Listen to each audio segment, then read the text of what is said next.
I remember the exact moment I said the words, "I think you should see this." His face didn't just change.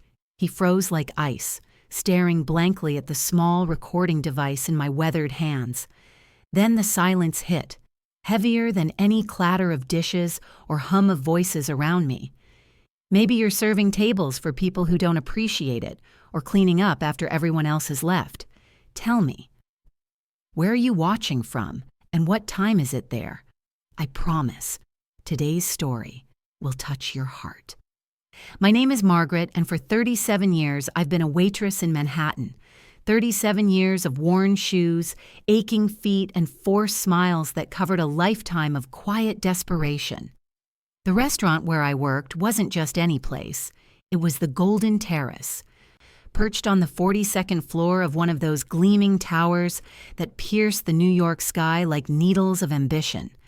Through floor-to-ceiling windows, you could see Central Park spread below like a green carpet, while inside, crystal chandeliers cast dancing shadows across marble floors that cost more than most people's annual salaries.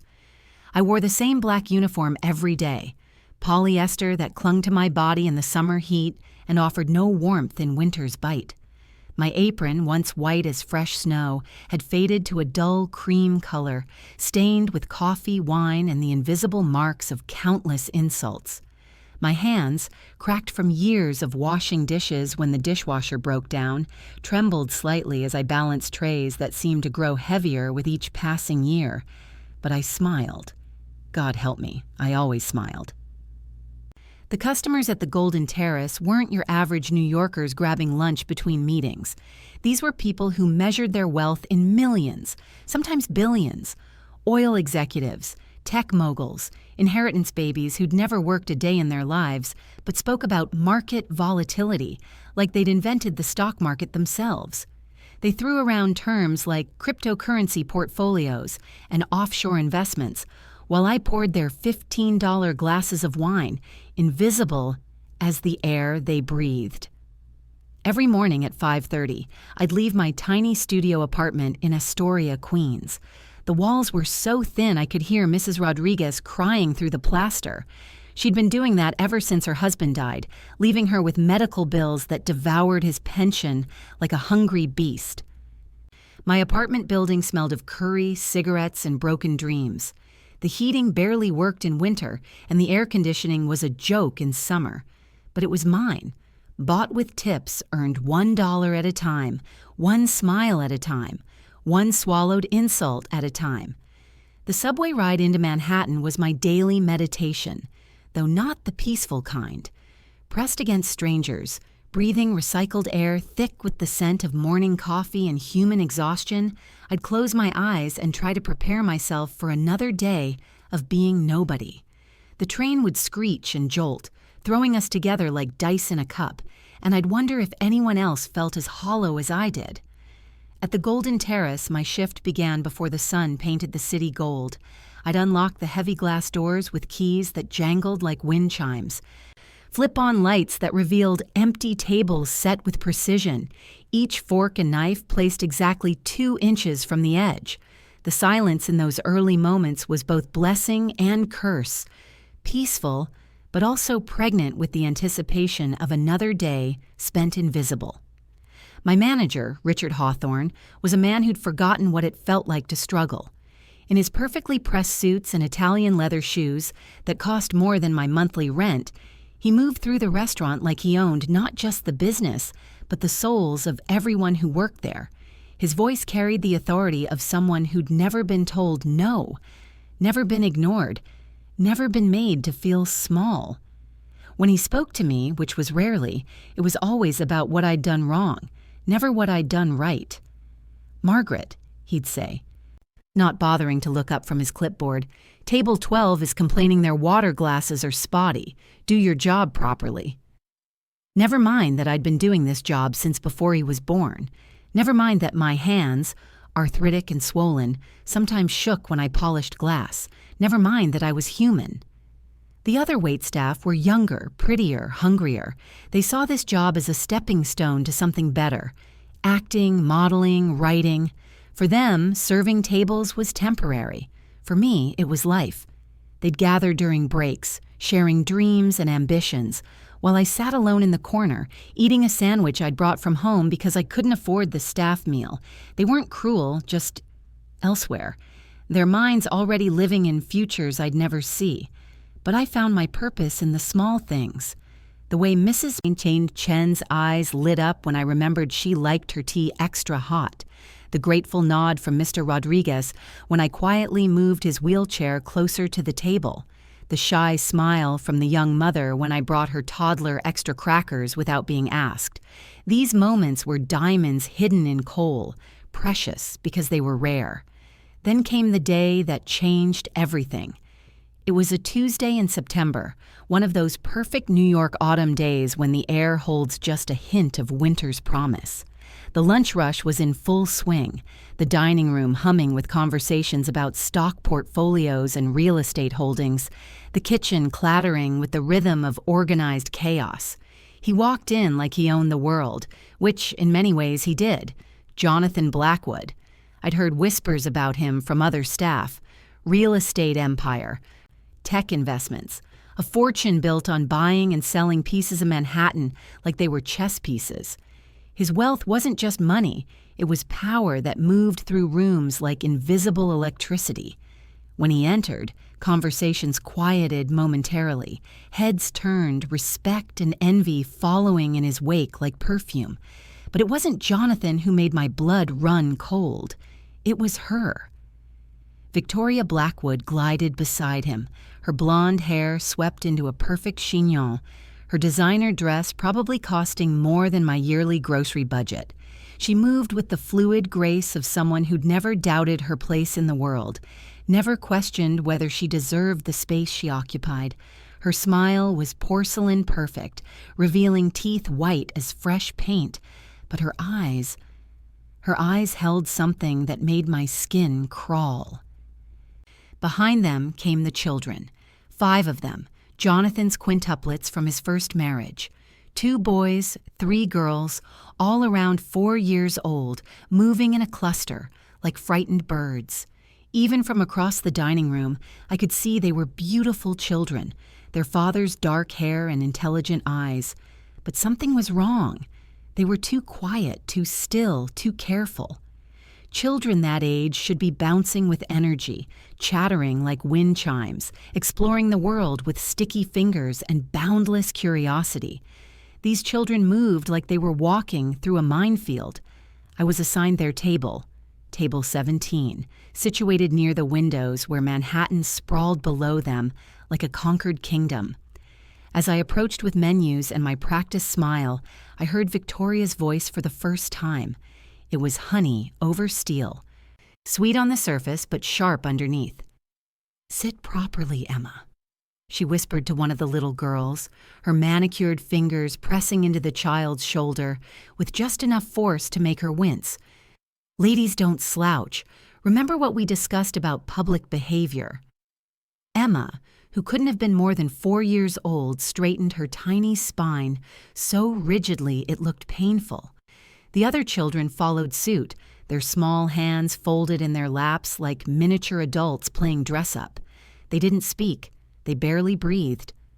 "Good afternoon," I said, setting the menus down with the gentle care I'd perfected over decades.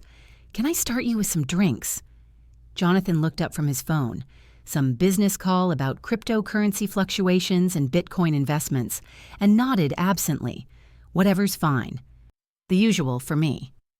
He didn't bother introducing his family or acknowledging the children. In his world of hedge funds and stock options, even his own kids seemed like background noise. Victoria's order was precise, demanding. "I'll have the Pellegrino, no ice, with exactly 3 lime wedges. The children will have water, no straws. They need to learn proper posture while drinking." She spoke about her stepchildren like they were accessories that needed adjustment. As I walked away to fetch their drinks, I heard it, a sound that froze my blood. One of the boys, maybe trying to reach for a breadstick, knocked over the salt shaker. The tiny crystals scattered across the white tablecloth like snow. Victoria's reaction was swift and terrible. Not loud, she was too refined for public scenes, but the whispered venom in her voice cut through the restaurant's ambient noise like a blade through silk. "Clumsy little beast," she hissed, grabbing his wrist with her perfectly manicured fingers. "What did I tell you about embarrassing me in public? Do you want another time out when we get home?"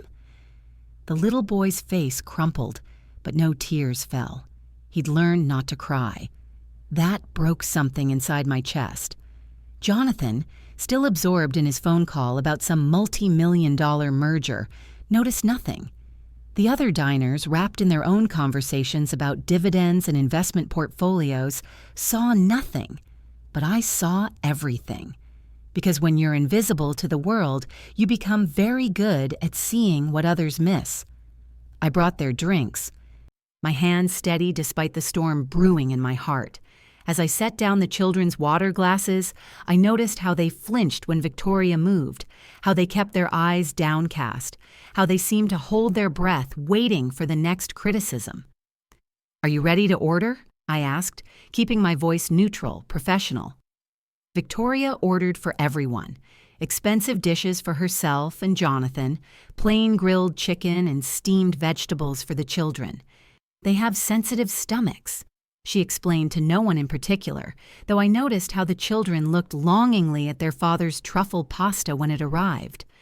During the meal, I found excuses to linger near their table, refilling water glasses, clearing plates, adjusting the flower arrangement. Each pass revealed new horrors disguised as discipline. Victoria would pinch a child's leg under the table if they reached for bread. She'd twist an ear if someone forgot to say please quickly enough. She'd lean in close and whisper threats that made their little faces go pale. And Jonathan noticed nothing. He was too busy discussing his expanding business empire, his latest investment in emerging markets, his planned acquisition of 3 more properties in Midtown. Money flowed through his conversation like water, millions and billions tossed around casually while his children sat silent as ghosts. The breaking point came during dessert. Little Emma, probably tired and overwhelmed, accidentally dropped her fork. The small piece of silverware clattered against her plate, the sound echoing in the sudden quiet that fell over their table. Victoria's face transformed. For just a moment. Her mask slipped, and I saw something monstrous underneath. Her hand shot out and gripped Emma's tiny wrist so hard the child's face went white. "Stupid, careless child," Victoria breathed, her voice barely audible but dripping with poison. "You're embarrassing your father. Do you want him to be ashamed of you? Do you want to go back to the quiet room when we get home?" Emma shook her head frantically, tears threatening to spill over. The other children froze like statues, afraid to move, afraid to breathe, afraid to exist. And still, Jonathan noticed nothing. He was calculating the tip, probably factoring in tax implications and quarterly projections. That night, I couldn't sleep. I lay in my narrow bed, listening to the sirens wail through Queens, watching shadows dance across my water-stained ceiling. Emma's terrified face haunted me. The way those beautiful children had learned to make themselves small, invisible, safe from a woman who should have protected them. I thought about my own childhood, my own mother who'd worked 3 jobs to keep food on our table. Life had been hard, but it had been filled with love. These children had everything money could buy, but they were starving for the one thing their inherited fortune couldn't purchase: safety. The next day brought rain that fell like tears down the Golden Terrace's windows. I went through my morning routine mechanically, setting tables, polishing glasses, preparing for another day of being nobody. But something had changed inside me. A seed of determination had taken root in soil fertilized by decades of watching and waiting and staying silent. When the Blackwood family arrived for lunch again, apparently it was becoming a routine, I was ready. Hidden in my apron pocket was something I'd bought with my grocery money, a small digital recording device no bigger than a pack of gum. I'd spent half the night learning how to operate it, my arthritic fingers struggling with the tiny buttons. They took the same table, went through the same ritual. Victoria's cruel whispers, the children's terrified silence, Jonathan's oblivious absorption in his financial empire. But this time, I was documenting every whispered threat, every pinched arm, every moment of psychological torture disguised as parenting. The markets are up 3%, Jonathan was saying into his phone, completely absorbed in cryptocurrency trends and stock fluctuations. Yes, liquidate the petroleum holdings and diversify into tech. I want those dividends reinvested by Friday. While he orchestrated his millions like a conductor leading an orchestra, his children sat motionless, afraid to reach for water without permission. The contrast was obscene. A man who could move mountains of money but couldn't see the fear in his own children's eyes. Over the following weeks, I collected evidence like a detective building a case. Victoria's cruelty was systematic, calculated, designed to break their spirits without leaving visible marks. She'd make them stand in the corner of restaurants if they fidgeted. She'd withhold food if they spoke without permission. She'd threaten them with mysterious punishments. The quiet room, the thinking chair, the special timeout that made them go pale with terror. And through it all, Jonathan remained blind to everything except his expanding fortune. He'd discuss mergers and acquisitions while his children sat like prisoners at his table. He'd celebrate stock market gains while his kids flinched from their stepmother's whispered threats. His wealth grew exponentially, but his awareness of his own family remained at zero. The other staff began to notice my behavior, how I lingered near table 17, how I'd volunteer to serve the Blackwood family even when it wasn't my section. Some thought I was hoping for bigger tips from their obvious wealth. Others assumed I was starstruck by their celebrity status in high society. But Maria, the oldest waitress after me, cornered me one day during our break. "Margaret," she said, her weathered hands wrapping around a cup of coffee that had gone cold hours ago. "What's going on with you and that rich family?" I looked into her kind eyes, brown as old leather, and nearly broke down. Maria had raised 6 children as a single mother, working double shifts to keep them fed and clothed.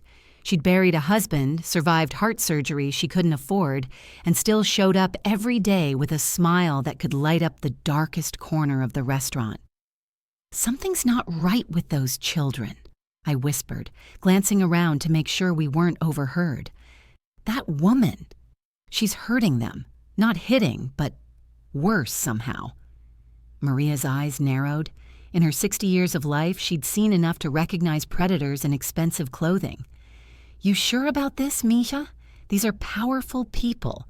Rich people don't like being watched." "I'm sure," I said, my voice steadier than I felt. "Those kids are terrified, and their father doesn't see it because he's too busy counting his money." Maria nodded slowly. "What are you going to do?" "I don't know yet," I admitted, "but I can't just watch anymore. I can't be invisible when children need someone to speak for them." The opportunity came 3 weeks later. Jonathan arrived alone, looking harried and distracted. His usual table was occupied, so I seated him at the counter where I could serve him directly. He ordered his usual truffle pasta and a glass of wine that cost more than my daily wages, but his mind was clearly elsewhere. "Rough day?" I asked, pouring his wine with the careful attention I'd perfected over decades. He looked up, surprised. I don't think he'd ever actually seen me before, not as a person anyway. To him, I'd been part of the restaurant's furniture, no more significant than the salt shakers or napkin dispensers. "Stock market's having a seizure," he muttered, checking his phone for the 100th time. "Lost $2 million in cryptocurrency this morning. Sometimes I think it would be easier to just put everything in good old-fashioned real estate and forget about these digital assets." I nodded sympathetically, though $2 million was more money than I'd see in 10 lifetimes. "Must be stressful, managing that much wealth. You have no idea." He took a large gulp of wine. "And Victoria's been difficult lately. Says the children are being defiant. Wants me to consider boarding school." My blood turned to ice water. Boarding school? They're only 4 years old. She says structure would be good for them, military-style discipline. He shrugged, as if discussing livestock rather than his own children. She has a point. They've been withdrawn lately. Probably need professional guidance. Professional guidance. Not love, not protection, not rescue from the woman who was systematically destroying their spirits. Professional guidance. I set down my cleaning towel and looked directly into his eyes. "Mr. Blackwood, can I ask you something?" He blinked, startled by the direct address. In his world, service staff didn't initiate conversations beyond taking orders and expressing gratitude for tips. "When's the last time you spent an afternoon alone with your children? Not at a business lunch? Not while taking calls? Just you and them?" His face went blank. The question had never occurred to him. "I'm busy building their future. Everything I do is for them. The investments, the business expansion, securing their inheritance. They'll thank me when they're older." "Will they?" I asked quietly. "Or will they remember being afraid?" "Afraid?" He laughed, but there was no humor in it. "They have everything money can buy. Private tutors, designer clothes, trust funds that'll make them multi-millionaires before they turn 18. What do they have to be afraid of?" I reached into my apron pocket and pulled out the small recording device. My hands were shaking, but my voice was steady. "I think you should see this." His face changed completely. Confusion, then annoyance, then something deeper as he realized what I was holding. "What is that?" "Evidence," I said simply. "Of what happens to your children when you're not looking."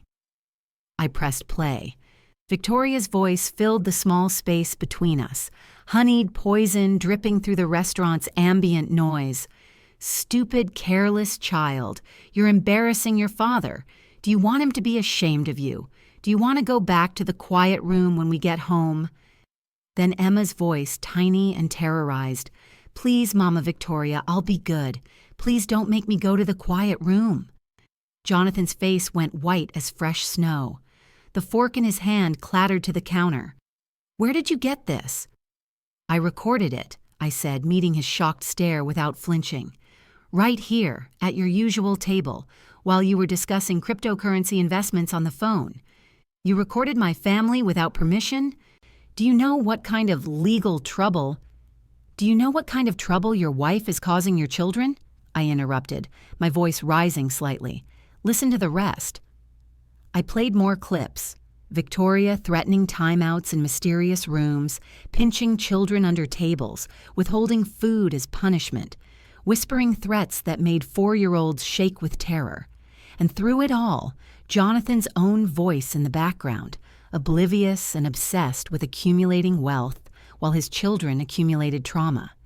When the recordings ended, the silence stretched between us like a chasm. Jonathan stared at the device in my weathered hands as if it were a bomb that had just exploded his world. "This can't be real," he whispered.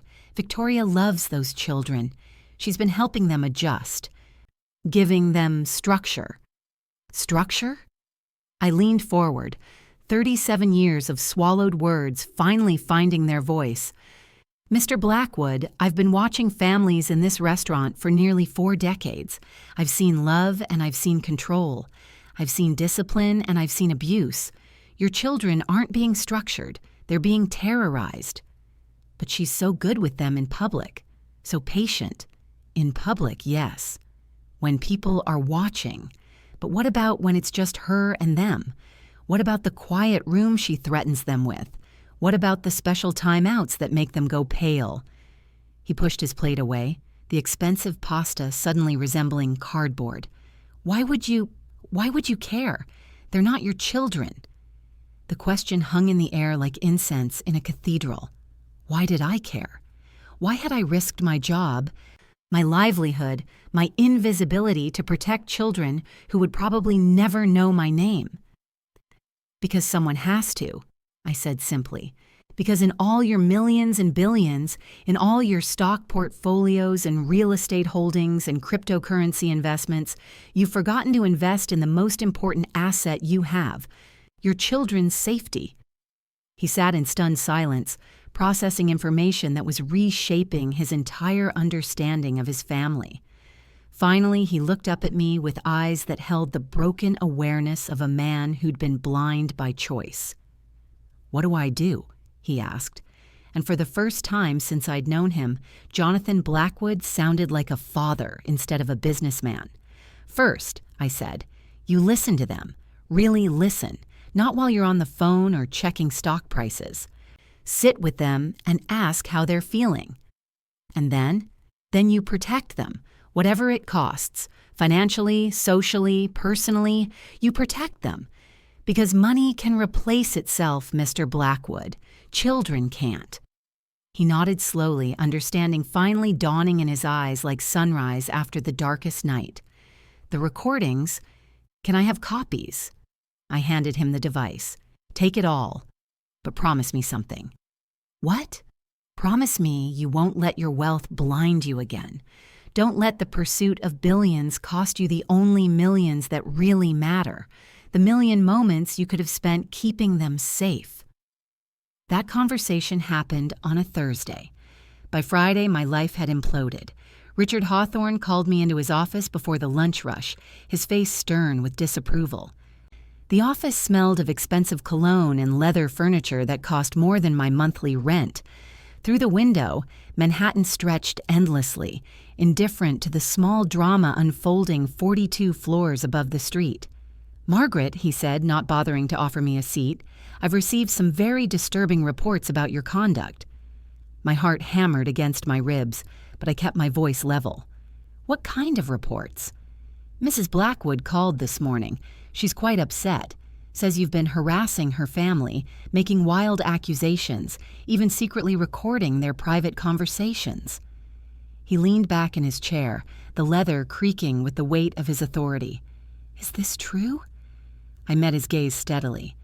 37 years of service, of perfect attendance, of never complaining when asked to work double shifts or holidays.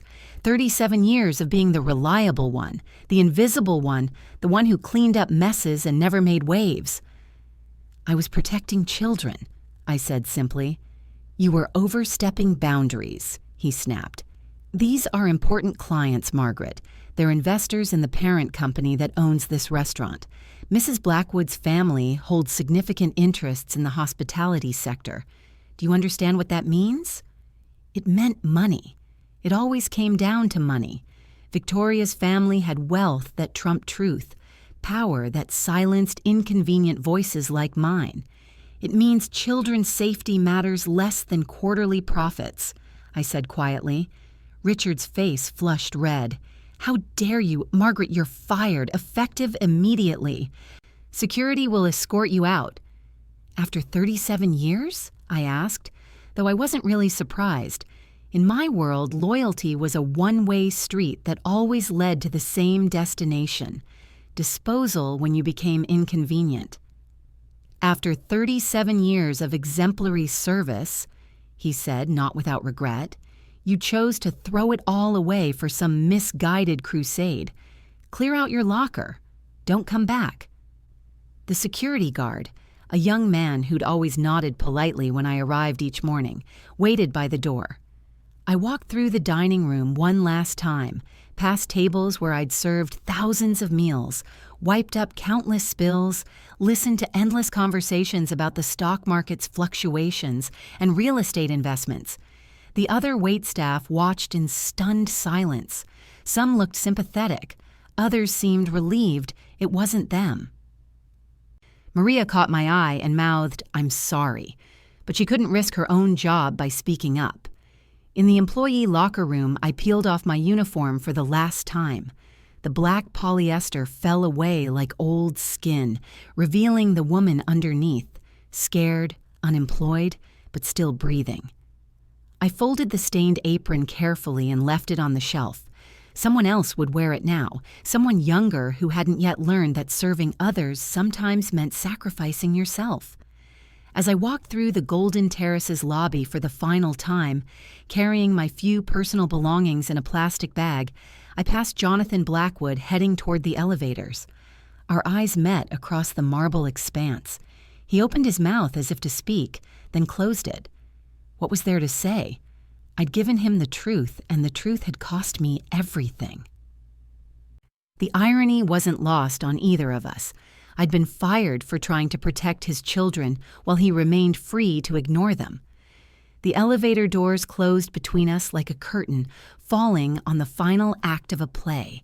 Outside, Manhattan's autumn air hit my face like a slap of reality. The city moved around me with its usual indifference. Taxis honking, people rushing, the great machine of ambition grinding forward without pause. I stood on the sidewalk for a long moment, watching my former workplace rise 42 stories into the sky, thinking about the children who were still trapped up there somewhere, still afraid, still waiting for someone to save them. But I'd done what I could. The seed was planted. Whether it would grow depended on Jonathan's courage to nurture it. I walked to the subway entrance, fishing in my purse for the Metro card that would take me back to Queens, back to my tiny apartment, back to an uncertain future. Behind me, the Golden Terrace glittered in the afternoon sun, beautiful and untouchable as a jewel in a case, and just as cold. The weeks that followed were the darkest of my life. Without the structure of work, without the familiar rhythm of serving and cleaning and smiling, I felt unmoored. My small savings dwindled as I paid rent and bought groceries with the careful calculation of someone who knew every dollar mattered. I applied for jobs at other restaurants, but word had somehow spread through the industry's informal network. Difficult employee, made trouble for important clients, not a team player. The whispers followed me from interview to interview, doors closing before I could even prove my worth. Mrs. Rodriguez, my neighbor, noticed my increased presence in the building. She'd stopped crying since her husband's funeral, but her eyes still held the hollow look of someone learning to live with loss. "You okay, Mika?" she asked one afternoon as we checked our mail in the building's cramped lobby. "Haven't seen you leaving for work." I told her what happened, the words spilling out like water from a burst pipe. She listened without judgment, nodding at the familiar story of powerful people protecting their interests while ordinary folks paid the price. "You did the right thing," she said simply. "Sometimes doing right costs everything we got, but we still gotta do it." Her words became my anchor in the storm of self-doubt that followed. Had I overstepped? Was I wrong to insert myself into a situation beyond my scope? Should I have stayed invisible, safe, employed? But then I'd remember Emma's terrified face, the way all 5 children had learned to make themselves small, and I knew I'd choose the same path again. Some things mattered more than security. The change in Jonathan Blackwood began slowly, like ice melting in spring sunshine. At first, I only heard about it through Maria, who still worked at the Golden Terrace and called me occasionally with updates. "He's been different," she whispered into the phone one evening, asking questions, watching his wife with the kids, and those children. They've been coming to lunch less often. "What kind of questions?" I asked, my heart beating faster. "About what we've seen, about how long things been going on. Richard told us not to talk about it, but Margaret, something's changing." The breakthrough came 6 weeks after I'd been fired. Maria called me at 8 in the morning, her voice tight with excitement and fear. "Turn on Channel 7, she said. "Now, just turn it on." I fumbled for my remote, clicking to the local news station. The anchor was discussing a custody battle that had captured the city's attention, a prominent businessman seeking to modify custody arrangements with his estranged wife. Then I saw him. Jonathan Blackwood standing on the courthouse steps with his lawyer, his face grim but determined. Behind him, barely visible, were 5 small figures, his children, looking less skeletal, less afraid than I remembered. "Mr. Blackwood," a reporter called out, "what prompted this sudden legal action against your wife?" Jonathan looked directly into the camera, his voice steady and clear. "I became aware of systematic emotional abuse being directed at my children. When someone brought credible evidence to my attention, I had a choice: Protect my social standing or protect my kids? The choice was easier than I expected. The reporter pressed for details. What kind of evidence? Audio recordings of threats, intimidation, and psychological manipulation. Evidence provided by someone brave enough to risk everything to keep children safe. My breath caught in my throat. He was talking about me. On live television, he was giving credit to a fired waitress who most people would never notice. I failed my children by being blind to their suffering, he continued. I was so focused on building wealth for their future that I ignored their present reality. Someone had to show me that the most important investment isn't measured in dollars.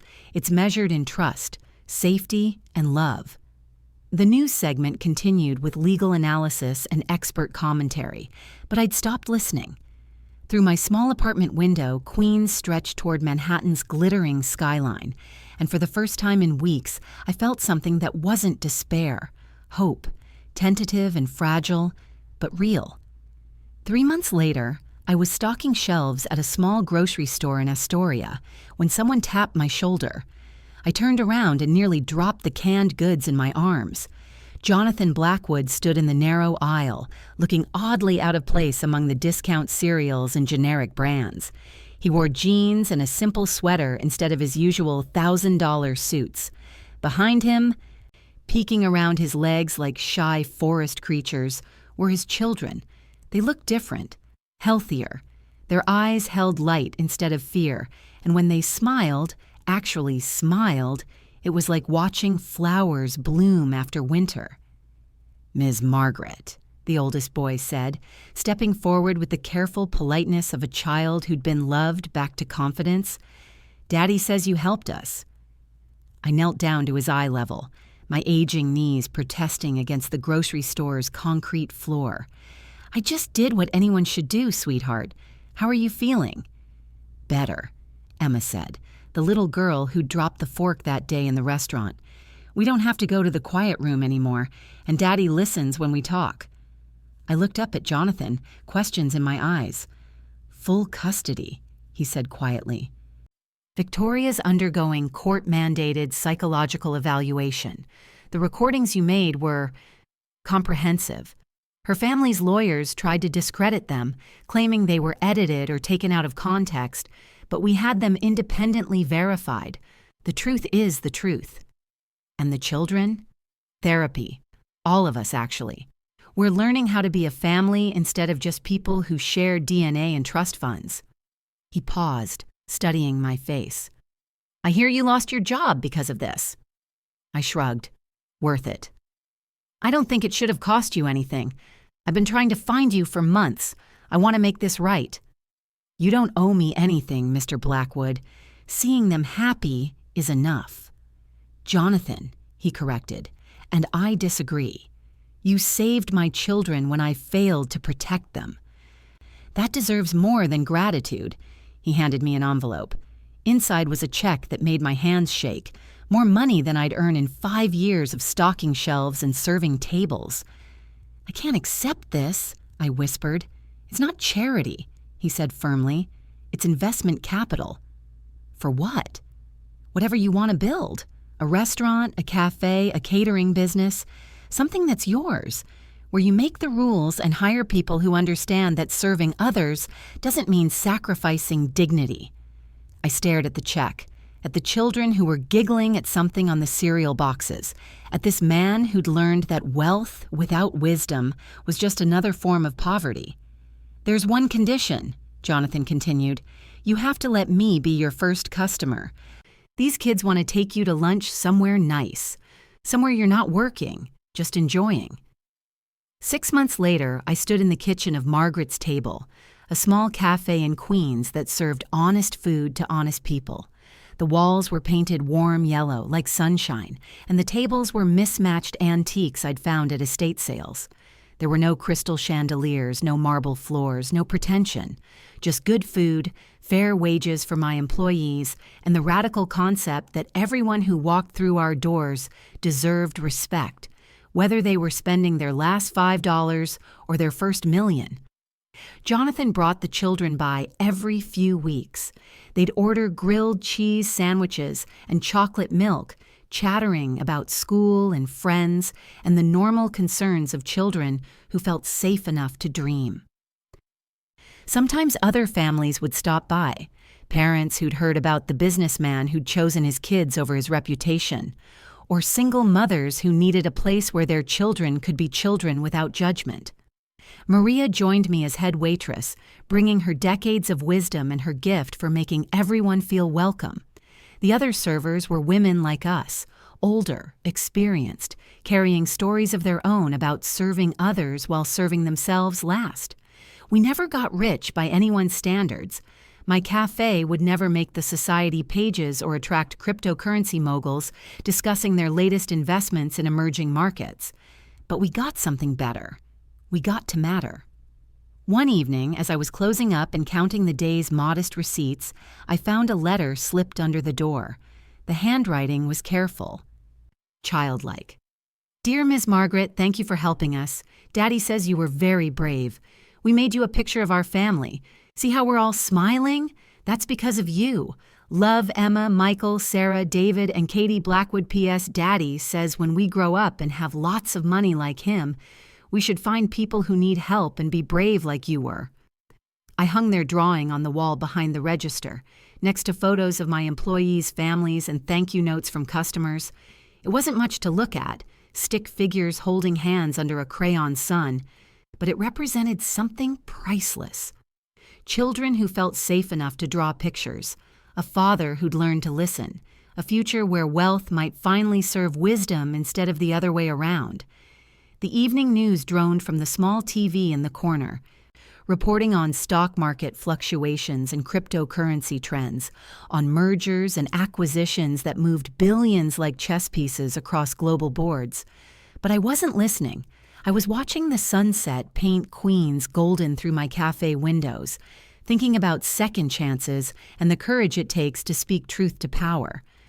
My phone buzzed with a text from Maria. "Busy day tomorrow, 3 birthday parties booked. You better make extra chocolate cake." I smiled, typing back, "Already on it. See you at 6. 6 a.m., still early, still tired feet and long hours. But now I served from choice, not desperation.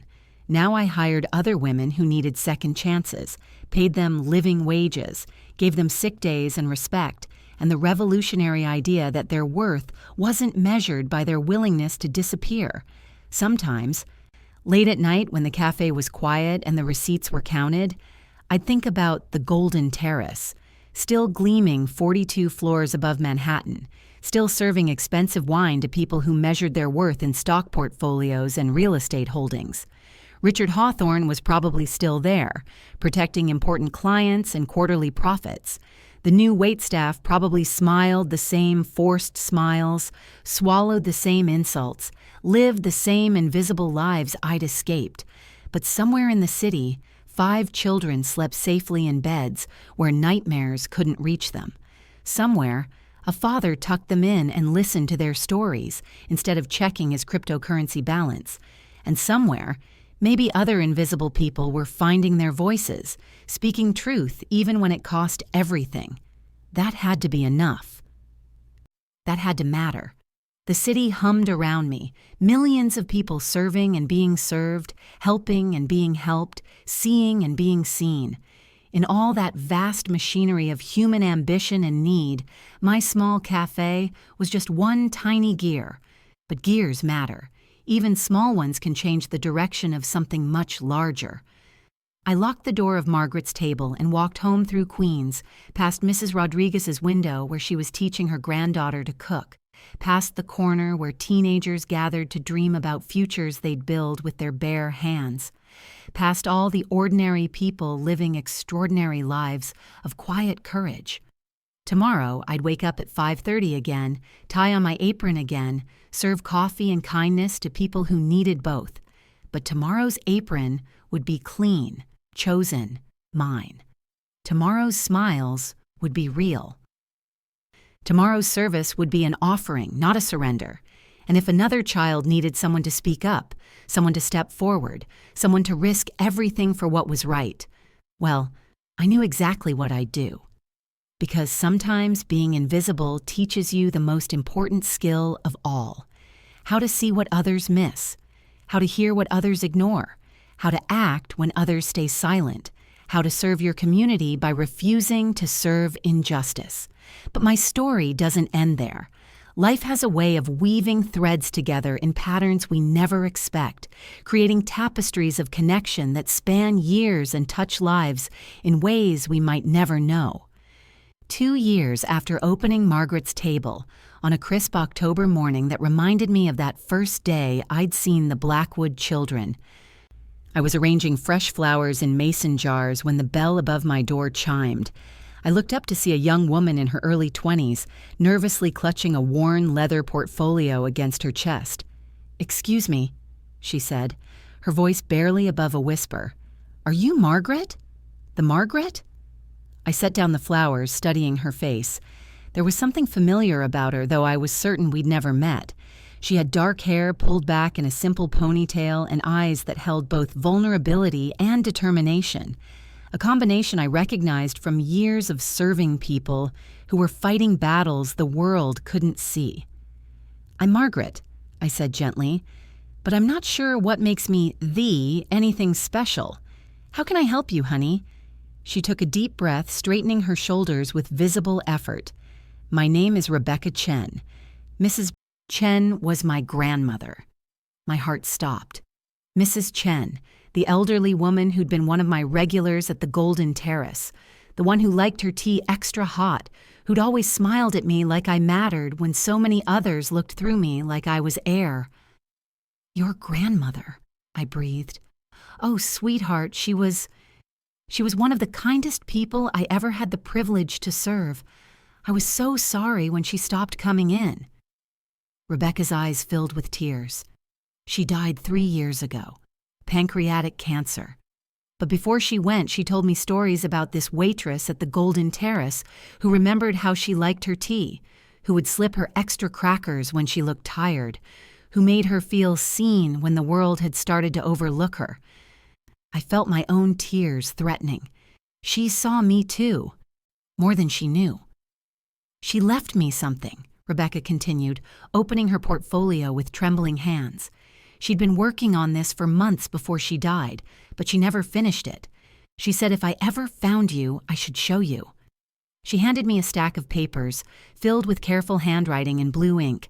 The title at the top made me gasp: "The Invisible Army: Stories of Service Workers Who Changed the World." "She was writing about you," Rebecca explained, "about all the people like you, hotel housekeepers who leave encouraging notes for troubled guests, bus drivers who remember children's names, security guards who walk elderly people to their cars. She called you the invisible army that holds the world together." I flipped through the pages, reading fragments of stories that felt like love letters to every person who'd ever served others without recognition. My hands shook as I found the section about myself. Margaret doesn't know that she saved my life 12 different times. Not dramatically, not with heroic gestures, but with small acts of recognition that reminded me I still existed in a world that had begun to erase me. The way she'd remember I was coming on Thursdays, the gentle way she'd steady my arm when I struggled with my walker, the afternoon she sat with me for 5 minutes when I was crying over my husband's medical bills and told me that surviving something doesn't make you weak, it makes you proof that the world needs you. I never told her about the morning I had decided to end my pain, to spare my granddaughter the burden of caring for a dying old woman. But Margaret served me tea that was exactly the right temperature, and when I thanked her, she said, "Mrs. Chen, you make my whole day brighter just by being here." Such a small thing to say, such a life-changing thing to hear. I went home that morning and called my granddaughter instead. We talked for 3 hours. That was 2 years ago, and I've had 2 more years of watching Rebecca become the woman I always knew she could be. 2 years of bedtime stories and shared meals and memories that exist because a waitress took 30 seconds to make me feel human. They should give Margaret a medal. They should put her name on buildings. Instead, she'll probably work until her feet give out, invisible to the people whose lives she touches every single day. But I see her. God sees her. And maybe, if I write this down, someday other people will see her too. I set the papers down carefully, my vision blurred with tears. She wrote all this about me. Rebecca nodded, wiping her own eyes. About you and dozens of others. She spent 2 years collecting stories from friends who had similar experiences. Hotel workers who helped traveling families in crisis.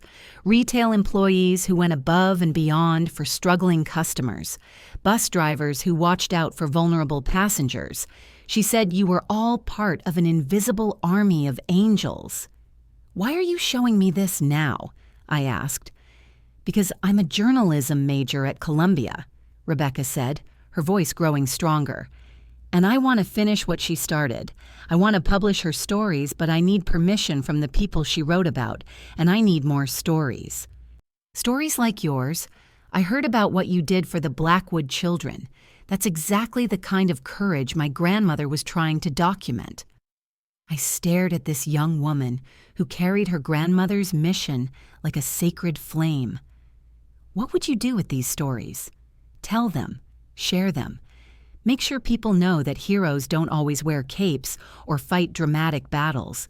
Sometimes they wear aprons and serve tea at exactly the right temperature. Sometimes they risk everything to protect children who aren't their own. Sometimes they see the invisible people and make them feel visible. Over the following months, Rebecca became a regular at Margaret's table. She'd sit in the corner booth with her laptop, interviewing my employees, my customers, and the growing network of people who'd heard about our small cafe where everyone mattered. She documented Maria's story, how she'd worked 3 jobs to put 6 children through school, how she donated part of her paycheck every month to a fund for immigrant families, how she'd never missed a day of work even while going through chemotherapy because she knew the restaurant depended on her. She wrote about Tommy, my young cook, who'd been in and out of foster care his whole life, who cooked with the intensity of someone proving he belonged somewhere. About Janet, my morning shift server who'd started a program delivering free meals to homebound seniors. About the quiet ways people served each other when they thought no one was watching. But the story that moved me most was the one Rebecca wrote about her grandmother's final weeks.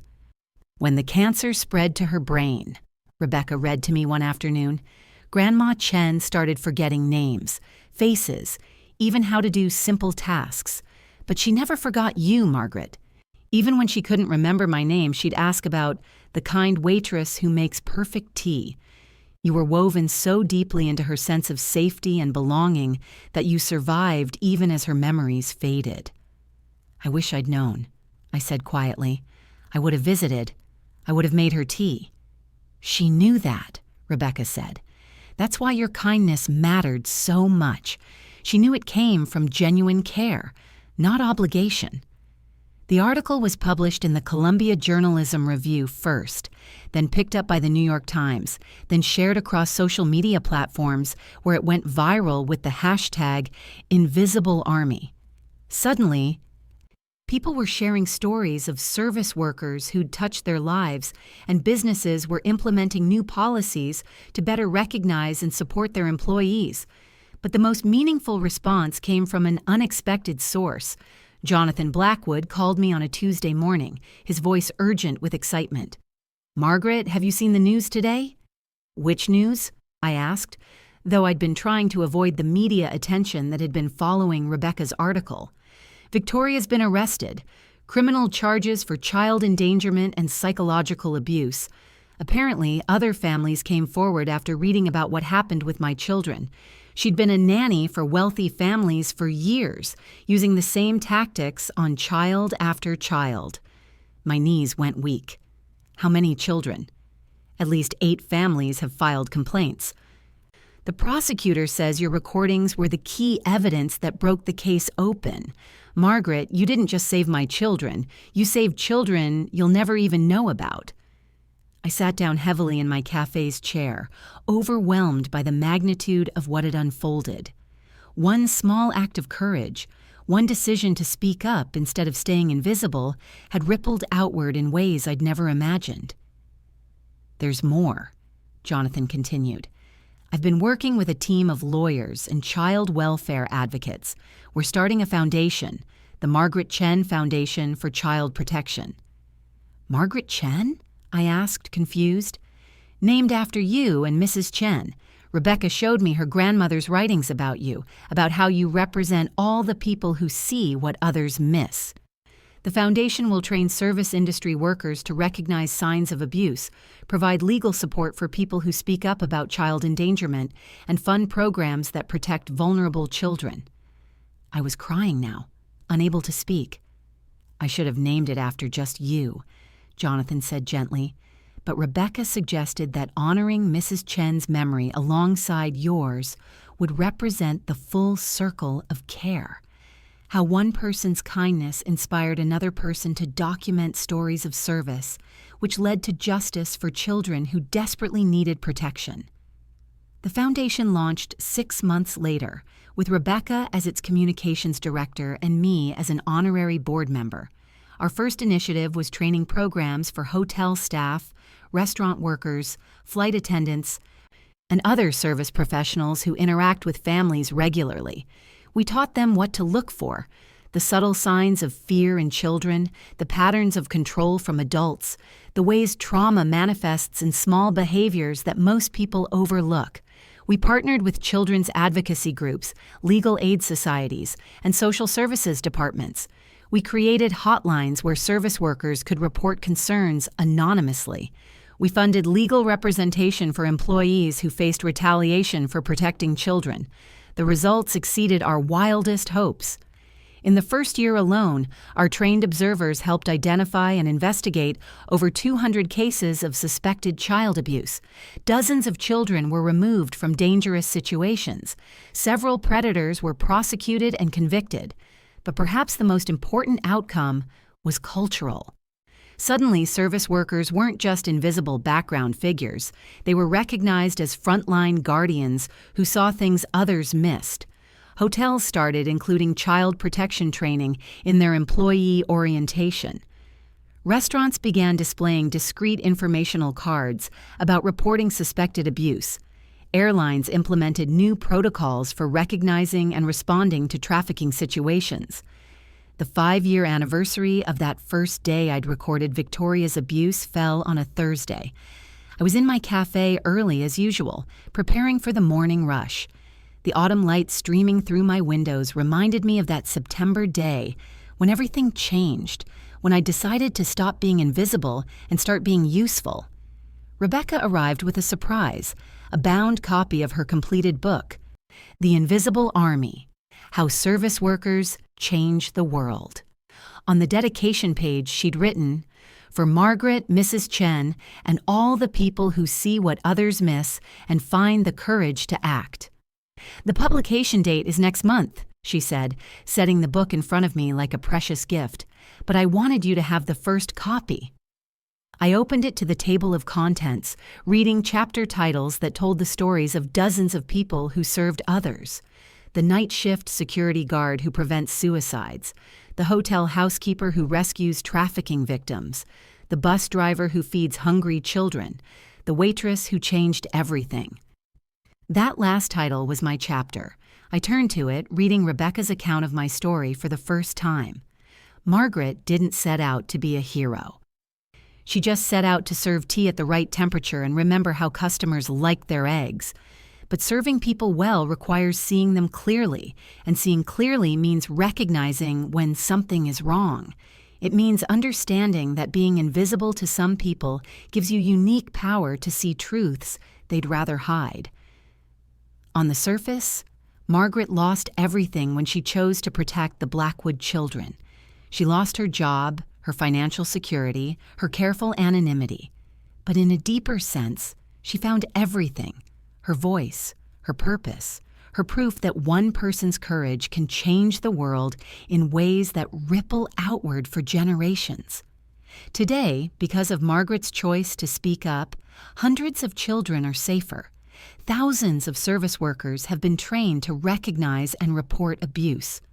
The invisible army that holds our society together has been empowered to protect the most vulnerable members of that society.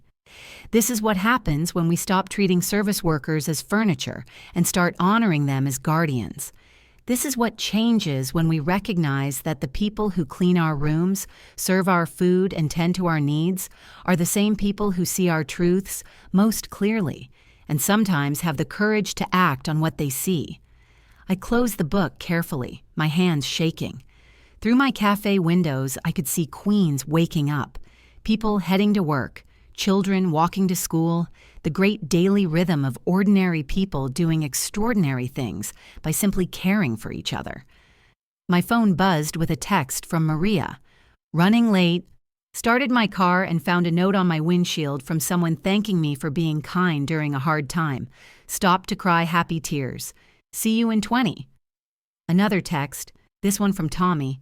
Table 6 yesterday left a $100 tip and a note saying your training helped them recognize signs of abuse in their neighbor's kid. They reported it and the kid is safe now. We're changing the world one meal at a time. And another from Janet. Delivered meals to Mrs. Patterson today. She said you taught her granddaughter to speak up when something's wrong, and now her granddaughter is studying social work. Mrs. Patterson wants to volunteer for the foundation. Can you connect her? I set my phone down and tied on my apron, not the faded, stained uniform of my old life, but a clean, bright apron that I'd chosen to wear because I loved my work, not because I had no other choice. The bell above my door chimed as my first customer of the day entered, a young father with twin girls, maybe 4 years old. They'd been coming in every Thursday for months, and I'd watched the children grow more confident, more joyful, more secure in their father's love. "Good morning, Ms. Margaret," the girls chorused together, grinning at me with gap-toothed smiles that could light up the darkest corners of the world. "Good morning, beautiful girls," I replied, already reaching for the chocolate milk I knew they'd want. "How was school yesterday?" As they chattered about their day, art projects and playground adventures and the small dramas that loom large in 4-year-old lives, I felt the familiar warmth of purpose that had become the foundation of my new life. This is what I'd learned. Invisibility isn't weakness if you choose to use it as a superpower. Serving others isn't diminishing if you serve from strength instead of desperation. And sometimes, the smallest acts of courage create the largest ripples of change. I was still serving people, still getting up at 5:30 in the morning, still cleaning and cooking and making sure everyone felt welcome. But now I served from a place of choice and dignity. Now I hired other women who needed second chances and paid them wages that honored their worth. Now I used my visibility, earned through years of invisible service, to shine light on the stories that needed telling. The Blackwood children were 10 now, thriving in their father's care, doing well in therapy, growing into kids who understood both their privilege and their responsibility to help others. Jonathan had restructured his entire business model to include generous employee benefits and family support services. He'd also taught his children to see service workers as valued human beings, not background fixtures. Mrs. Chen's granddaughter had become a Pulitzer Prize-nominated journalist whose work continued to spotlight the invisible heroes who held society together. The Margaret Chen Foundation had expanded internationally, training service workers on 5 continents to recognize and report abuse. And me? I was still Margaret. A woman who served others because she chose to, who saw what others missed because she'd learned the power of careful observation, who spoke up when it mattered because she'd discovered her own voice. The morning rush began, filling my cafe with the familiar symphony of coffee brewing, orders being called out, conversations bubbling with the energy of people starting their day. I moved between tables, refilling cups, checking on customers, making sure everyone felt seen and valued. At table 7, an elderly man sat alone, looking tired and sad. I recognized the signs, someone dealing with loss, perhaps trying to fill empty hours that used to be shared. I lingered as I refilled his coffee. "How's your morning treating you?" I asked gently. He looked up, surprised by the question. Most servers would have just poured the coffee and moved on. "Oh," he said, his voice carrying the weight of unspoken grief. "It's been difficult lately." I nodded, understanding. "Grief has its own timeline," I said softly. "And there's no shame in taking it one cup of coffee at a time." His eyes filled with tears. "My wife died 6 months ago, 53 years of marriage. I don't know how to keep going without her," I finished. "I'm so sorry for your loss. Would you like to tell me about her?" And he did. For 20 minutes, while I managed my other tables and kept the cafe running, I listened to this man talk about his beloved wife, how she made him laugh, how she'd insisted on dancing in their kitchen every Sunday morning, how she'd volunteered at 3 different animal shelters because she couldn't bear to see anything suffer. "She would have loved this place," he said finally, looking around at my warm, welcoming cafe. "She believed in finding the helpers in every situation." "She sounds like she was one of the helpers herself," I said. "Oh, she was. Always. She used to say that heaven was just earth, but with everyone finally seeing how beautiful they all were to begin with." I felt those familiar tears threatening. I think she was right. He left that morning with a lighter step and a promise to return next week. As I watched him walk away, I thought about Mrs. Chen's vision of the invisible army, all of us who serve others, who see what needs seeing, who act when action is needed. We are the hotel housekeepers who leave encouraging notes for struggling guests, the bus drivers who remember children's names and make sure they get home safely, the security guards who walk elderly people to their cars and check on teenagers who look troubled, the retail workers who notice when regular customers stop coming in and call to make sure they're okay. We are the waitresses who serve tea at exactly the right temperature and remember how grief tastes in the silence between words. We are invisible to some, but we are seen by the ones who matter most, the vulnerable, the lonely, the children who need protection, the elderly who need recognition, the struggling who need compassion. And sometimes, when the moment demands it, we stop being invisible and step into the light. We speak truth to power. We risk our safety for someone else's. We choose courage over comfort and service over self-preservation, because that's what invisible armies do. We hold the world together, one small act of courage at a time. The afternoon sun was setting golden through my cafe windows, painting queens in warm light that made everything look blessed. I was wiping down tables, preparing to close for the day, when I noticed something that made me smile. At the corner table, Rebecca was interviewing another server from a neighboring restaurant, documenting another story for her ongoing project. Near the window, Jonathan sat helping his children with homework, their voices mixing with the gentle hum of conversation that filled my space. At the counter, Maria was teaching our newest employee, a young single mother fleeing an abusive relationship, how to use the espresso machine. And at table 7, the widowed man had returned with a photo of his wife, showing it to another elderly customer who'd listened to his story with the patience of someone who understood loss. This was what serving others really meant, not subservience but stewardship, not invisibility but careful observation, not silence, but choosing when and how to use our voices for maximum impact. I hung up my apron for the day and stepped outside into the October air, breathing in the scent of autumn and possibility. Tomorrow I'd wake up at 5:30 again and begin another day of service. But tonight, I'd go home to my small apartment that no longer felt like a prison of limited options, but like a sanctuary of chosen simplicity. Tonight, I'd call Mrs. Rodriguez and ask about her granddaughter's school play.